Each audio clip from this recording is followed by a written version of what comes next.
Welcome to another S&P 500 analysis. Today is April 15, 2022. The S&P 500 triggered the evening star pattern we have put on watch from last week's S&P 500 analysis video. What does it mean, and more importantly, where it might be going?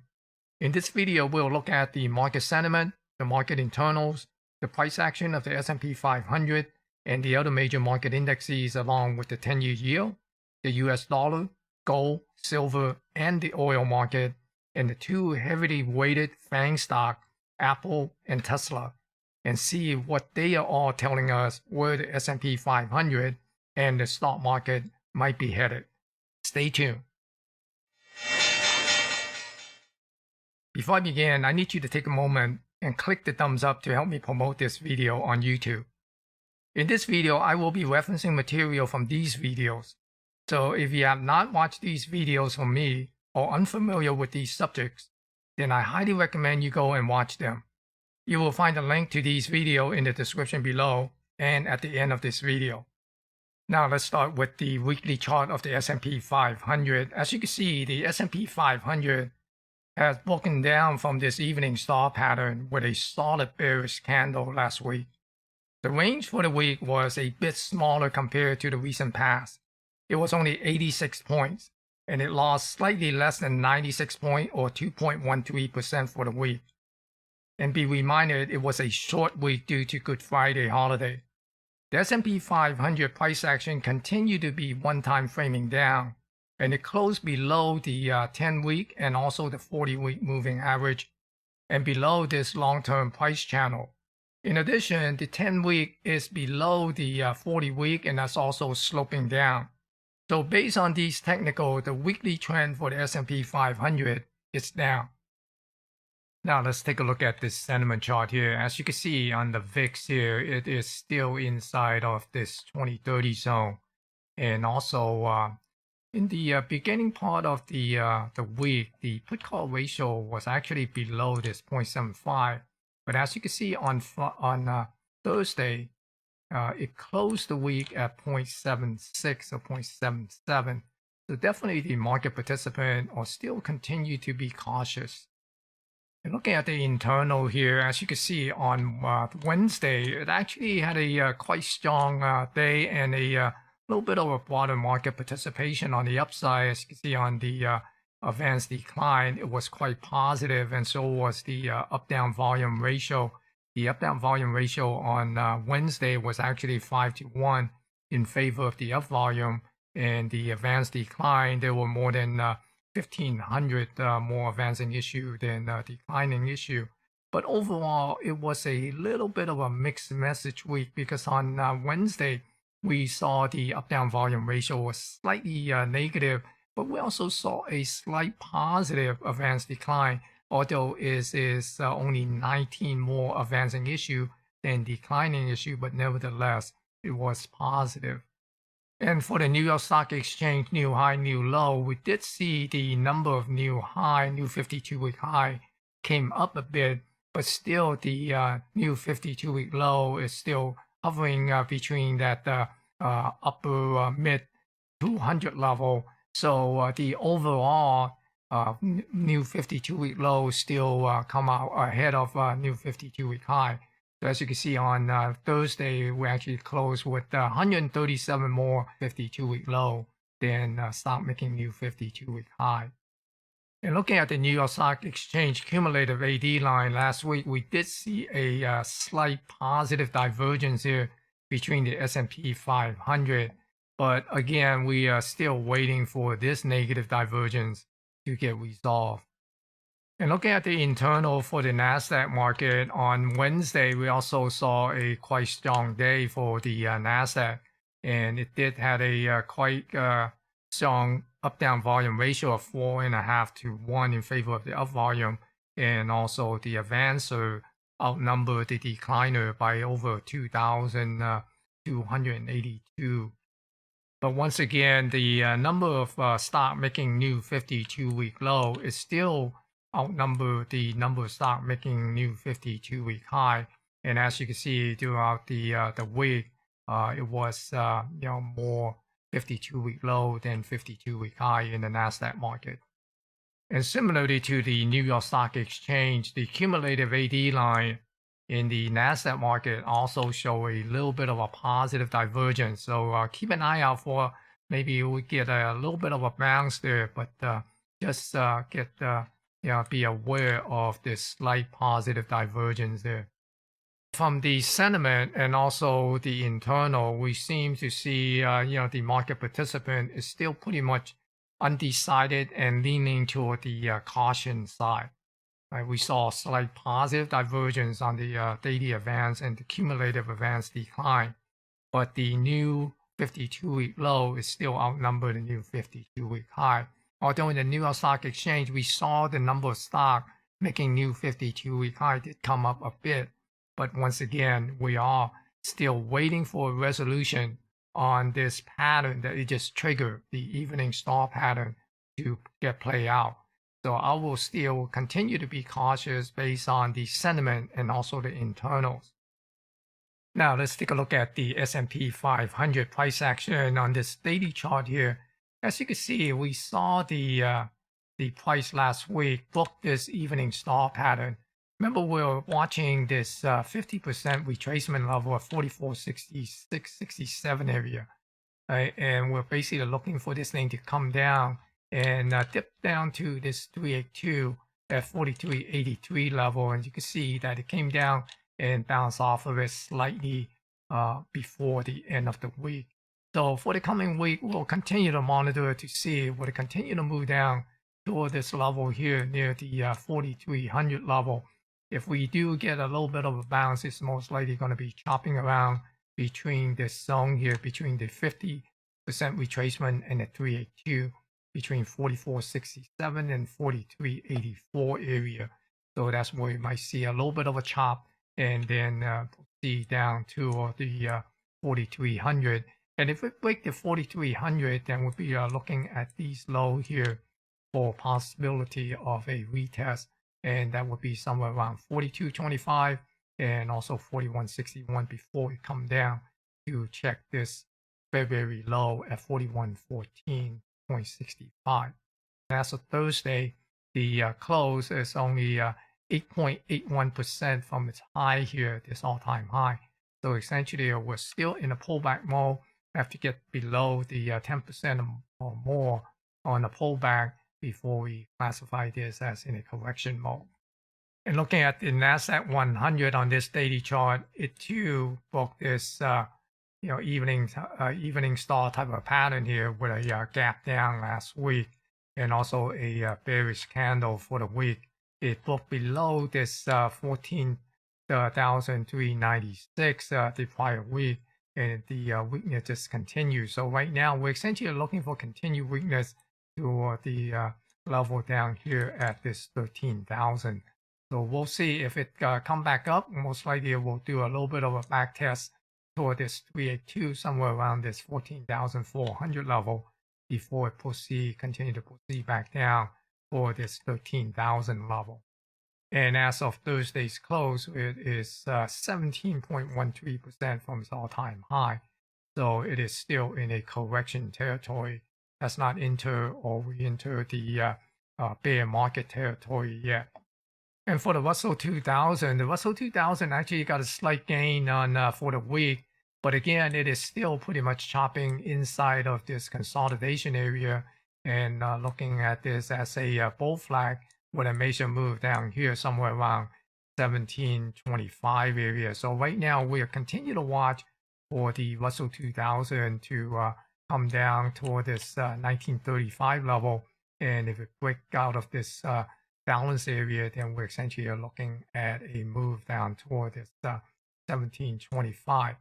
If it decides to bounce back up, then most likely we'll probably see a slight move up toward the 2075.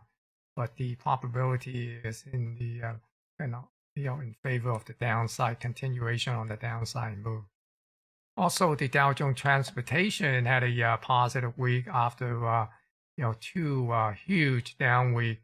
Right now, it put in a inside candle here, so we'll be watching the low and the high from last week. If it break above the high of last week, then watch this 15,067 might get tagged and possibly move up toward this 38.2 retracement level near the 15,700.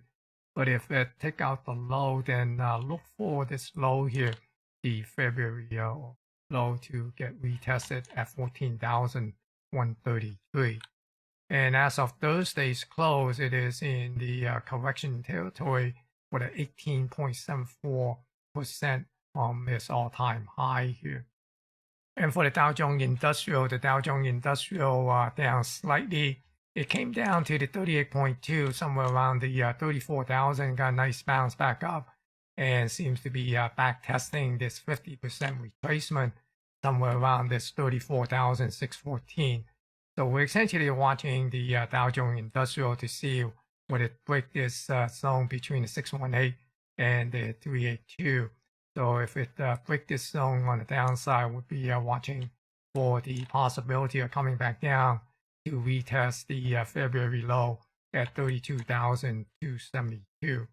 But if it continue to bounce and chop around, then look for the possibility of between 34,612 to 35,164, essentially, between the 50% and the 618 retracement level.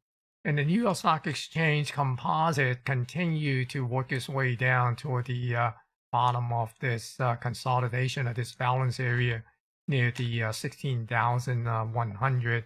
So we'll continue to watch the composite to come down.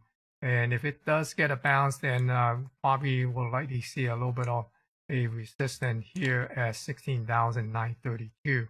But right now, we essentially continue to watch for further downside from the New York Stock Exchange Composite and come down and retest this low of this balance area at 16,094.50. And looking at this 10-year yield chart, this weekly chart, you can see last week the yield have moved above this 2.75, and it appears to be headed toward this 3% level here on this 100% major move from this huge cup and handle pattern that we've been watching. So keep an eye on the 10-year yield. Wouldn't be surprised to see this 3% get tagged in the coming week. And looking at this chart here of the US dollar, you can see on Thursday it got a huge outside candle, and right now it is got close to 101, and the high was 100.77. So we'll continue to watch the US dollar to come up and test this 101 level here. And for the crude oil, remember the crude oil, we're basically watching for a bounce off of this 50% retracement and see would it get back above this 38.2 at 102. As you can see, last week it got above that and closed the week at 106.95. We'll continue to watch the crude oil to work its way back up to this 130 level. And in the silver market, we also saw the silver came back up and got back above this 382, this 2540 level. So right now we are continuing to watch silver to come up to see would it get up and tag this high here around 2750 area, then work itself toward this 2950. That's the one of the target level that I'm watching. Similarly for gold, gold also came up and got above this 38.2 retracement and got above this 1965 level. So right now we continue to watch gold to see what it come up to this high here at 2078.80, and possibly get up to this high at $2,113. Now let's take a look at the ETF for the S&P 500. The SPY, you can see that it's been chopping around at this high volume node here last week at 439. And right now we're essentially looking for this thing to continue to chop and get below this 38.2, essentially to get below the 437 level and work down toward the next high volume node at the 432. So if it come down this 432, chop around and break down, then we're essentially looking at this 425, the value area low. Remember, we're essentially looking at this, outside in trading strategy to work itself down to testing this 425 area. And for the QQQ, the ETF for the Nasdaq 100, once again, we're essentially focusing on this composite value area here, and it dipped below the point of control last week, and right now we're essentially looking for it to come down to this somewhere around this 334, 335 area.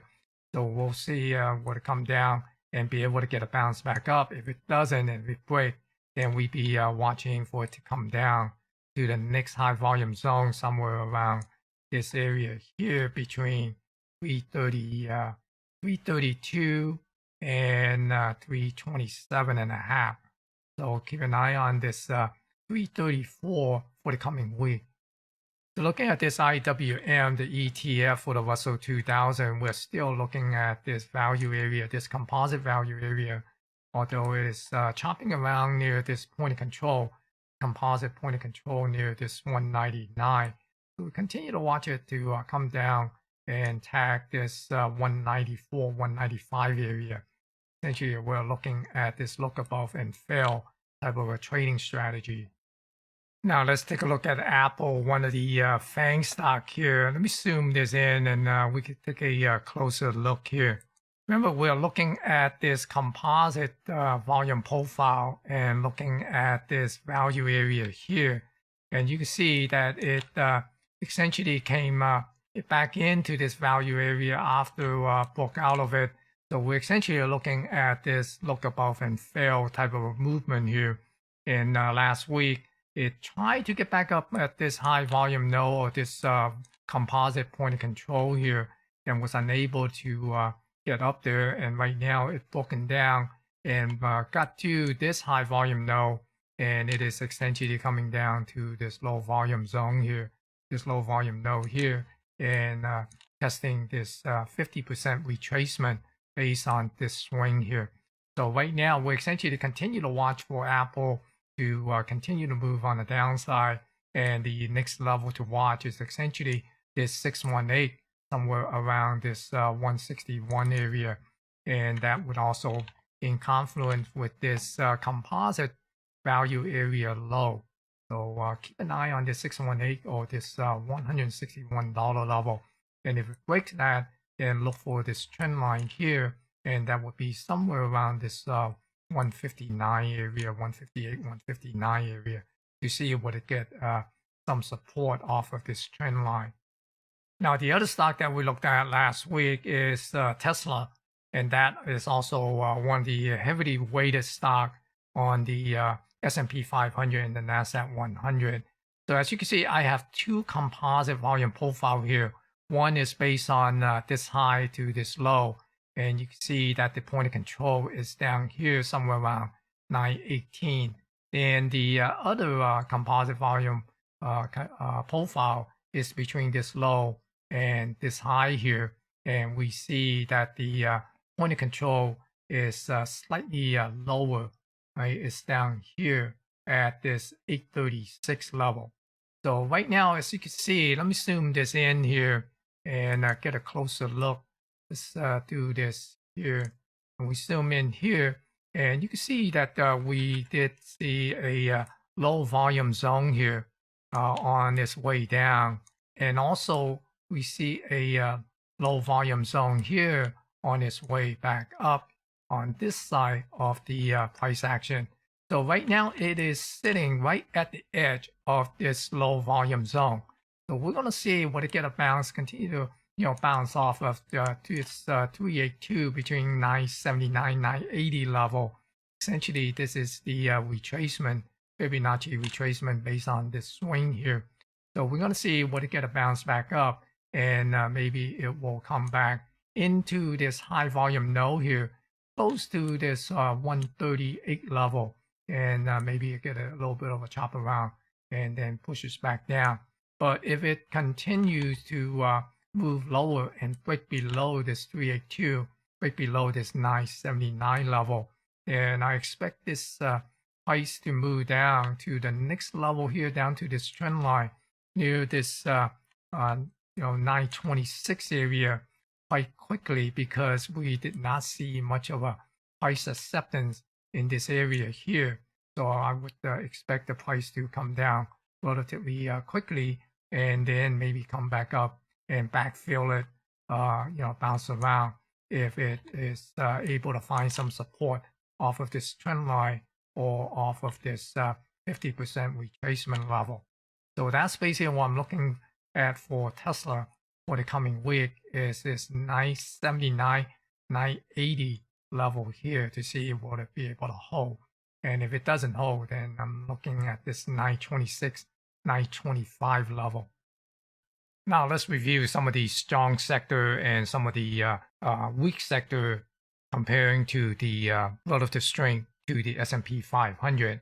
Last week we looked at the gold miner stock ETF, and as you can see, the GDX is still outperforming the S&P 500, and also this junior gold miner stock, the GDXJ, also is outperforming the S&P 500.